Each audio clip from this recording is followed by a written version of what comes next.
ፊልሙን ከመጀመራችሁ በፊት ቪዲዮ ላይክ ቻናሉን ደግሞ ሰብስክራይብ ማድረጋችሁን እንዳትረሱ። ወደ ቪዲዮ ፊልሙ ከባድ የማፊያዎች ቡድን አባል የነበረውን ሎይድ የተባለውን ሰው እያሳየን ይጀምራል። በአሁኑ ጊዜም ከእስር ቤት ገና አሁን የተለቀቀውን አለቃውን እየተቀበለም ይገኛል። ሎይድም ላለቃው ገንዘባቸው መዘረፉን በሚነግረው ሰዓት ላይ አለቃው ወዲያውኑ ገንዘቦችን ካሉበት ቦታ በሙሉ እንዲያመጣ ይነግረዋል።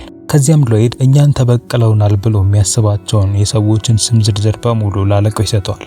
ስለዚህም ለጠፋው ገንዘብም ጥፋተኛ ናቸው ብሎ የገመተውም እነሱን ነበረ። አለቃውም ሳያመነታ ሎይድና ቡድኑ እነዚህን ሰዎች በሙሉ አድኖ ገንዘቦቹን እንዲያመጣ ይነግረዋል። ለዚህም ስራ የሰጠውን ቀንም 2 ቀን ብቻ ነበረ። ሎይድና ቡድኑም ጊዜ ሳያባክኑ ወደ እነዛ ሰዎች አድራሻ ያመራሉ። ከተሰረቀው ገንዘብም ግማሹን ባገኙበት ሰዓት ላይ ወዲያውኑ ያንን ሰው ይገሉት ነበር። እያንዳንዱን ግድያም ከፈጸመ በኋላም ሎይድ ላለቃው እንደ ማስረጃ ለማቅረብ ሲል የገደላቸውን ሰዎች ፎቶ ያነሳል። ስለዚህም እንደዚህ እያለም የተቀሩትንም ሰዎች የሚገል ይሆናል። በቀጣይ ትዕይንቱ በጠዋት ስፖርታዊ እንቅስቃሴ እያደረገች የነበረችን ሴት ደግሞ ያሳየናል። ወደ ቤቷም ተመልሳ ልትገባ ባለችበት ሰዓት ላይ ድንገት ይተኮስባትና ትሞታለች። ሲገለጥም ሎይድ ከያዛቸው ስም ዝርዝሮች ውስጥ የእሷም ስም አንዱ ነበረ። ይህ በእንዲህ እንዳለ አንድ ቤተሰብ እቃቸውን ይዘው ወደ አዲስ ቤታቸው ይመጣሉ። አባታቸው ቢልም ልጆቹ በላይኛው ክፍል የሚገኘውን ክፍላቸውን እንዲመርጡ ይነግራቸዋል። ቤተሰቡም እቃቸውን ከዛ ማውጣት በጀመሩበት ሰዓት ላይ ፍራሹን ወደ ላይ ማውጣት አልቻሉም ነበር። የቢል ልጅ የሆነችው ሎረንም ገና ስራውን እንደጀመረች ነበር የደከማት። ይህም ለጊዜው ፍራሹን እዚሁ አስቀምጠውት እንዲሄዱ ነበር ያደረጋቸው። በተመሳሳይ ጊዜ የሎረን ታናሽ ወንድም የሆነው ኦውን በስትሮና በመርፊው እየተጫወተ ያለ ይመስላል። ልክ በቤት ውስጥም ሸረሪት በተመለከተበት ሰዓት ላይ ወዲያውኑ በመርፊውም ይገላታል። ከዚያም መርፊውንና ስትሮንም እየደጋገመ መሞከር ይጀምራል። ሎረን ወደሱ ክፍል ልትገባ ባለችበት ሰዓት ላይ መሬት ላይ በተቀመጡት ሹል መጫወቻዎች ከባድ ጉዳት ሊደርስባት ተዳርሶ ነበረ። ከዚያም በክፍሉ ስላላገኘችው ወደ ሌላ ቦታ እየተዟዟረች እሱን መፈለግ ትጀምራለች። በመጨረሻም ያመራችው በቅርባቸው ወደሚገኘው ጫካ ውስጥ ነበረ። እሱንም እዛ ባገኘችው ሰዓት ላይ በንዴት እየጎተተች ወደ ቤት መልሰዋለች። በዛን ቀን ማታ ላይ ሎይድና ቡድኑ በቀጣዩ ቀን ሌላ አደን ስላለባቸው በሚል በአንድ የእንግዳ ማረፊያ ውስጥ ያርፋሉ። በተመሳሳይ ጊዜም ቢል ለሎረን ወደዚህ ቦታ ሊዘዋወሩበት የቻሉበት ምክንያት በኦውን ምክንያት እንደሆነ ይነግራታል። ለጊዜውም ከሌሎች ሰዎች ራቅ ወዳለ ቦታ እሱን አምጥተው እዚህ ሊያቆዩትም ነበር ያሰቡት። በየቀኑ ከመተኛቱ በፊትም ቢል ወደ ኦውን ጋር በማምራት መድኃኒቱን ይሰጠውና ከሁሉም ሰዎች ጋርም ተስማምቶ እንዲኖርም ይመክረው ነበረ። ከዚህም በኋላም ነበረ ነገሮች መቀየር የሚጀምሩት። በቀጣዩ ቀን ጧት የቢል ሚስት ቁርስ በምታዘጋጅበት ሰዓት ላይ አንድ ሰው በራቸውን ያንኳኳል። እሷም ልትከፍተው ወደዛ በተቃረበችበት ሰዓት ላይ በሩን ይገፈትሩትና ይመቷታል። አንደኛውም ጠመንጃውን እሷ ላይ ከደቀነ በኋላ ሌሎቹ ቤቱን መበርበር ይጀምራሉ።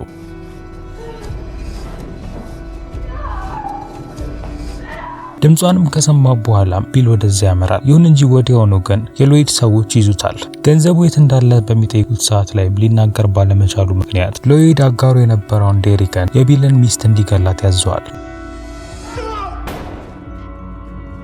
ሎረንም መታጠቢያ ቤት ውስጥ ሆና የተኩሱ ድምጽ ይሰማታል። ከዚያም ምን እንደተፈጠረ ለማጣራትም በሚልም ወደታች በቀስታ ትወርዳለች። ይሁን እንጂ ሎይድ ግን የሞተችውን እናቷን ፎቶ በሚያነሳበት ሰዓት ላይ ይህንን ተመልክታ ትልቅ ድንጋጤ ውስጥ ትገባለች።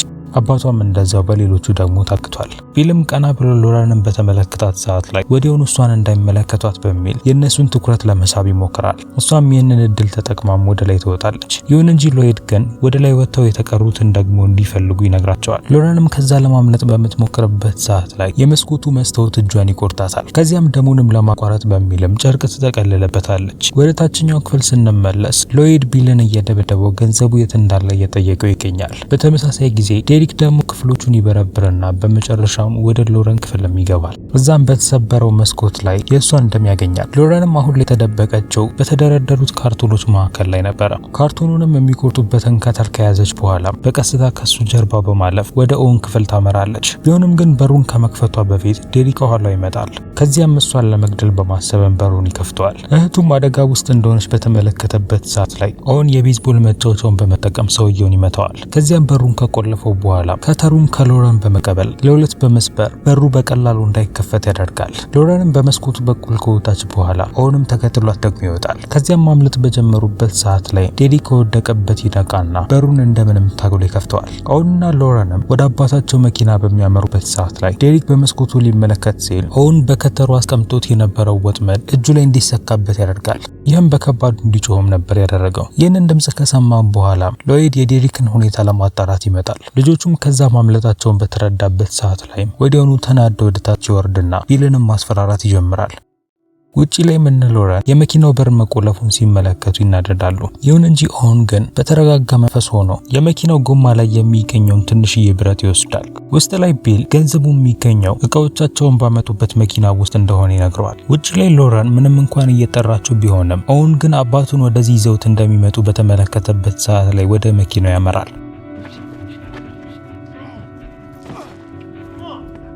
ወደ ቤቱ ስንመለስ ከሎይድ ሰዎች መካከል የነበረው ጆሴፍ የተባለው ሰው የዴሪክን ቁስሎች ሊያክምለት ይወስናል። ከዚያም በቤት ውስጥ ባንዴጁንም በሚፈልግበት ሰዓት ላይ የኦውን የተለያዩ የሕክምና ወረቀቶችን ያገኛል። እናም ባነበበውም ነገርም የደነገጠም ይመስላል። ይህ በእንዲህ እንዳለ ወደ ውጪ ስንመለስ ቢል ከሎይድ ጋር አንድ ላይ በመሆን የጭነት መኪናውን ይከፍቱታል። በዚህም መሃል ላይም የሎይድ አንዱ ሰው የነበረው ፍሬዲ የሆነ ልክ ያልሆነ ነገር እንዳለ ይሰማዋል። ከዚያም ቦታውን በሚያሰስበት ሰዓት ላይ የሹፌሩ ወንበር ላይ የእግር ዱካን ይመለከታል። ይህም ሊሆን የቻለው ኦውን መኪናው ላይ መውጣቱን ተከትሎ ነበረ። ፍሬዲም ወደ ላይ መውጣት በጀመረበት ሰዓት ላይ ኦውን ወዲያውኑ ከመኪናው ላይ ደግሞ ይወርዳል። ከዚያም መኪና ውስጥ የሚገኘውን መሳሪያውንም ከወሰደበት በኋላ የመኪናውን የእጅ ፍሬንም ያነሳዋል። ከዚያም መኪናው በድንገትም ወደ ታች መሄድ ይጀምራል። ኦውንም ከመኪናው ላይ ዘሎ ከወረደ በኋላ ወዲያውኑ መኪናውን ያቆመዋል። ይሁን እንጂ ኦውን ግን በቀጣይ ወደሱ ጋር በመምጣት መሳሪያውን ይደቀንበታል። ይሁን እንጂ ዴሪክ እና ጆሴፍ ከቤት ወጥተው ወደዛ በሚመጡበት ሰዓት ላይና ሲተኩሱበት ያንን ትቶ ከሎረን ጋር ማምለጥ ነበረበት። ሎረንም ኦውንን እየመራቸው ወደ ጫካ ውስጥ ይገባሉ። ከዛም በሚወጡበት ሰዓት ላይ ኦውን ሎይድ አባቱን ሲገልበት በድንገት ይመለከታል። ይህም ከባድ ንዴት ውስጥ ነበር ያስገባው። ይሁን እንጂ ሎረን በተደጋጋሚ እየጠራችው ስለነበረ እሷን በመከተል ወደ ጫካ ውስጥ ይገባል። ወደ ቤት ስንመለስ ዴሪክ ለሎይድ በልጁ የሕክምና ምርመራ ላይ ስላገኘው ነገር ሊነግረው ይሞክራል። ቢሆንም ሎይድ ግን ከባድ ንዴት ውስጥ ስለነበረ ያንን ሊያዳምጠው እንኳን አልፈለገም። ከዚያም ከፍሬዲ ጋር አንድ ላይ በመሆን ወደ ቤቱ ገንዘቡን ለመፈለግ ይመለሳሉ። በጫካ ውስጥ ለሆነ ያክል ጊዜ ከሮጡ በኋላ በመጨረሻ ኦውን ረጅም የዛፍ ቅርንጫፍ እንዳለ በተመለከተበት ሰዓት ላይ ድንገት በመቆም እቅድ ማውጣት ይጀምራል። ሎረንም ከባድ ህመም ውስጥ እንዳለችን በተመለከተበት ሰዓት ላይ እንድትቀመጥ ይነግራታል። ከዚያም ይዞት የመጣውን የመጀመሪያ እርዳታንም በማውጣት ቁስሏን እንድታከምበትም ይነግራታል። ከዚያም ኦውን ከከተሩ ውስጥ የወሰደውን ምላጭ በመጠቀም ወጥመዶቹን መስራት ይጀምራል። ለዚህም ገመድና ቅርንጫፎቹንም ተጠቅሟል። ይህ በእንዲህ እንዳለ ወደ ቤት ስንመለስ ሎይድ አሁንም ከቡድኑ ጋር ብሩን እየፈለገ ይገኛል። በዚህም መሃል ላይ የኦውንን የሕክምና ምርመራም ያገኛል። በወረቀቱም ላይ ኦውን ላይ የተደረገው ምርመራ የንዴት መለኪያ ምርመራ እንደሆነ እንመለከታለን። ይሄ ቁጣም ሰዎች በቃላትም ይሆን በሌላ መንገድ እሱን ሲያናድዱት የሚፈጠር ሲሆን ከመቶም ሲለካ 99.5 ነበር። አብረውም ያገኙት መረጃም በዛን ጊዜ ላይ አጠገቡ ያገኛቸውን ሰዎች ምን ያክል ከባድ ጉዳት እንዳደረሰባቸው የሚያሳይ መረጃ ነበር። ከመረጃዎቹም መካከል ኦውን በተናደደበት ሰዓት ላይ ጥቃት ያደረሰባቸው ሰዎች ፎቶዎችም አብረው ይገኝ ነበር። ብዙዎቹም የገጠማቸው ከባድ የአጥንት ስብራት ሲሆን አንዳንዶቹ ፓራላይዝም ሊሆኑ ችለው ነበር። ልክ በዚህ ሰዓት ላይ ቢል ቤተሰቦቹን ወደዚህ ሊያዘዋውር የቻለው በኦውን ምክንያት እንደሆነ ይረዳሉ። ምክንያቱም ሌሎቹን ሰዎች ከሱ ለመጠበቅ ሲሉ ነበር። ይህ በእንዲህ እንዳለ በጫካ ውስጥ እያሰሱ የሚገኙት ዴሪክ እና ጄሰን የሕክምና መስጫ ቦርሳውን መሃል መንገድ ላይ ያገኙታል። ወጥመድ አለ ብለው ሳይገምቱም ወደዛ ማምራት ይጀምራሉ። ልክ ጆሴፍም ወደዛ በተራመደበት ሰዓት ላይ ያ ወጥመድ ይለቀቅና ዴሪክም በድጋሚ በዛ ይወጋል። ይህም እግሩ ከባድ ጉዳት ውስጥ እንዲገባም ነበር ያደረገው። ከዚያም ጆሴፍ ከነ ሎረን የሆነ እንቅስቃሴን ይመለከትና እነሱን መከተል ይጀምራል። በተመሳሳይ ጊዜ ወደ ቤት ስንመለስ ሎይድ እና ፍሬዲ ምግብ ይዛ ወደ ነቢል ቤተሰብ እየመጣች የነበረችውን ሴት ይመለከታል። እሷም እዛ ደርሳ ሎይድ መሳሪያ መያዙን በተመለከተችበት ሰዓት ላይ መደንገጥ ትጀምራለች። ያለምንም ማመንታትም ምግቧን አስቀምጣ መሮጥ ትጀምራለች። ይሁን እንጂ ሎይድ ወዲያውኑ ይተኩስባታል። በቀጣይ ትዕይንቱ ወደ ጫካው ደግሞ ይመልሰናል። ጆሴፍም ኦውንና ሎረንን እየፈለጋቸው ይገኛል። ትንሹን ድልድይን በሚያልፍበት ሰዓት ላይ ከስር ኦውንና ሎረን እንዳሉ አልተገነዘበም ነበር። ቢሆንም በቀጣይ ወደዛ ዘሎ በወረደበት ሰዓት ላይ ግን ከዛ ለማምለጥ እየሞከረች የነበረችውን ሎረን ይመለከታታል። ከዚያም በድንገትም ኦውን ከኋላ ይመታዋል። ይሁን እንጂ ጆሴፍ ከወደቀበት በመነሳት ኦውንን መከተል ይጀምርና በመጨረሻም ይዘዋል። ከዚያም ሎረን የጄሰን መሳሪያ በውሃ ውስጥ እንደወደቀ ተመልክታ ያንን ታነሳለች። ኦውንም በድብድቡ መሸነፍ በጀመረበት ሰዓት ላይ አንደኛውን ወጥመዱን ደግሞ ይስበዋል። ይሁን እንጂ ያረፈው ግን ጄሰን ላይ አልነበረም። ጄሰንም በዛ መሳቅ በጀመረበት ሰዓት ላይ የተናደደችው ሎረን ከኋላው በመምጣት ትወገዋለች። ከባድ ፍርሃት ውስጥም ስለነበረችም ደጋግማ ነበር የወጋችው። ሎረንም ባደረገችው ነገር በጣም ደንግጣለች። በፍርሃትም እየጮኸች በነበረችበት ሰዓት ላይ ኦውን የጄሰንን ሰውነት ከገለበጠው በኋላ ከሷ በላይ ጨካኝ በሆነ መንገድ ይገለዋል። ምንም ነገር ሳይናገርም እህቱን ማረጋጋት ይጀምራል። እጇ ላይም የነካትን ደም በሙሉ ያጸዳላታል። ከዚያም የጆሴፍንም ጃኬትም ያለብሳታል። በዛን ቀን ማታ ላይ ሁለቱ ከጫካው ውስጥ ካመለጡ በኋላ ወደ አንድ መኪና መሸጫ ቦታ ይደርሳሉ። በዚህም ጊዜም ቢሆን ኦውን አንድ እቅድ ደግሞ ነበረው። ሎረንም ከሱ ጋር እንድትሄድ ከነገራትም በኋላ አብረው ወደ ህንጻው ጋር ያመራሉ። ይሁን እንጂ በሩ ተቆልፎ ስለነበረ ኦውን እንደምንም በማለት በሩን ይከፍተዋል። ከዚያም ውስጥ እንደገቡም የመኪና ቁልፉ ያለበትን ቦታ ያገኙና ቁልፎቹንም ወስደው ወደ ውጭ ይወጣሉ። ሀሳባቸው መኪና ለማግኘት ነበረ። ልክ ወደ አሰቡበት መኪና ጋርም ሊደርሱ ባሉበት ሰዓት ላይ እዛ ቦታ ሎይድ እና ጓደኞቹ እንዳሉ ይገነዘባሉ። ሲደባበቁም ሎይድ ድንገት ይመለከታቸውና ፍሬዲ እንዲከተላቸውም ይነግረዋል። በዚህም ጊዜ ላይም ድብብቆሽ ይጀመራል። ሎረንም ልትያዝ በደረሰችበት ሰዓት ላይ ኦውን የመኪናውን አላርም በማጮህ የፍሬዲን ትኩረት ይወስደዋል። ከዚያም ከኋላውን በማጥቃትም ፍሬዲን ባለበት ቦታ ይገለዋል። ከዚያም ኦውን ወደ ሎረን ደግሞ ይመለሳል። ነገር ግን ልክ በዛን ሰዓት ላይ በሎይድ ይተኩስበታል። ከዚያም ሎይድ ኦውንን ይዛታል። ወደ ኦውን ስንመለስ ከዚህ በፊት በያዘው የመኪናው ብረት ምክንያት ጠቃሚ የሚባለው የሰውነት ክፍሉ እንዳይጎዳበት ሊሆን ችሏል። ምንም እንኳን ከባድ ህመም ቢኖረውም ኦውን ግን ጥይቱን ከሰውነቱ ውስጥ ለማውጣት ይወስናል። ከዚያም የመኪናውንም ላይተርን በመጠቀም ቁስሉን ያቃጥልና ይደፍነዋል። ከዚያም በተረጋጋ መንፈስ ሆኖ ሎይድን ለማግኘት ደግሞ ይወስናል። በቀጣይ ሎረን በሎይድ ወደ ቤት እንድትመለስ ትደረጋለች።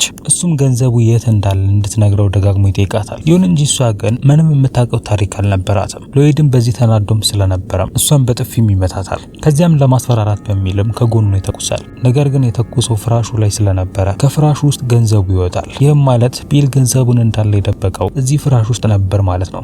ሎይድም በዚህ ተገርሞ ሽጉጡን ዝቅ ባደረገበት ሰዓት ላይ ሎረን በብረቱ መታው። ከዛ ማምለጥ ጀምራለች። ይሁን እንጂ ልክ ከግቢው እንደወጣች ግን ትመታና ተወቃለች። የመታተም ሰው ዴሪክ ነበረ። እሱም ወደ ሎይድ ጋር ሲመለስ ይህን ሁላ ነገር ሰርቶ በሴት ተመቶ መውደቁ ግን ውርደት እንደሆነ ይነግረዋል። ሎይድም በዚህ በመናደድ ሽጉጡን አውጥቶ ይተኩስበታል።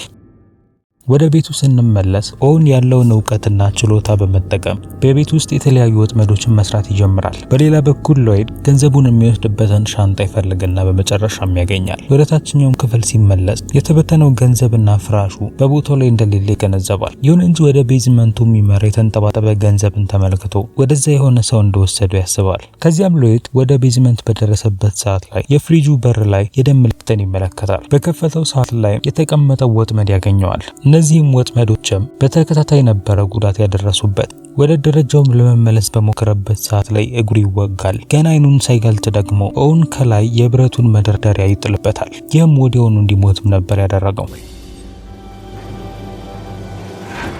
ጠዋት ላይ ሎረን ስትነቃ ከኦውን ጋር ነበር ራሷን ያገኘችው። እሱም በገንዘብ የተሞላውን ሻንጣ ከጎኑ ይዟል። ብዙም ሳይቆይ የማፊያዎቹ አለቃ ከኦውን አንድ መልእክትን ያገኛል። በውስጡም ሎይድ የገደላቸው ሰዎች ፎቶዎች የሚገኝ ሲሆን ይህም ሰውየው እንዲደሰት ያደርገዋል። ነገር ግን የራሱ ሰዎች የሞቱበትን ፎቶ በሚመለከትበት ሰዓት ላይ መደንገጥ ይጀምራል። ከዚያም ሎረንና ኦውን ቀጣዩ እርምጃቸውን ለመውሰድ ራሳቸውን ያዘጋጃሉ። ይህም በመኪናቸው የማፊያዎቹ አለቃ የሚገኝበትን ቤት መግጨትና እሱንም እስከ መጨረሻው መግደል ነበረ። ፊልሙም ልክ እዚህ ጋር ይሄን እያሳየን ያበቃል። ከተመቻችሁ ላይክ እና ቻናሉን ደግሞ ሰብስክራይብ ማድረጋችሁን እንዳትረሱ። በሌላ ቪዲዮ እስከምንገናኝ ድረስ ግን ቻው።